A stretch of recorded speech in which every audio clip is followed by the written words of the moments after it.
Deux univers qui se croisent pour un regard qui s'entremêle, deux géants qui posent leurs œuvres monumentales pour certaines dans ce lieu tellement emblématique qu'est la Fondation Pierre Giannatta. C'est une première que ce parallèle fait sur ces deux artistes, à l'image de cet homme qui marche, réalisé par Rodin et repris des années plus tard par Giacometti.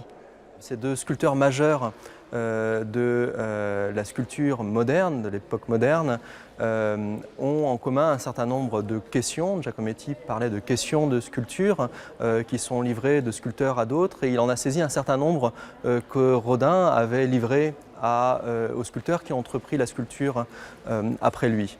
C'est donc un certain nombre de ces points d'ancrage, de ces questions de sculpture que l'on essaie d'aborder dans la confrontation de l'œuvre des deux artistes. On dit souvent de Rodin qu'il révolutionna l'art de la sculpture. Giacometti marche sur ses traces. Giacometti, indéniablement, a, comme l'on dit, regardé Rodin. Il s'est inspiré de lui pour un ensemble assez important de questions, la question du socle, celle du modelé.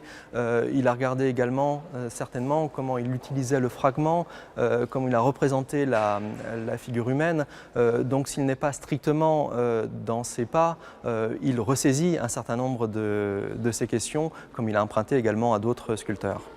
Autant d'œuvres magistrales réunies dans un même lieu, le pari est immense et comme à chaque fois réussi. Une réussite qui enchante le maître des lieux.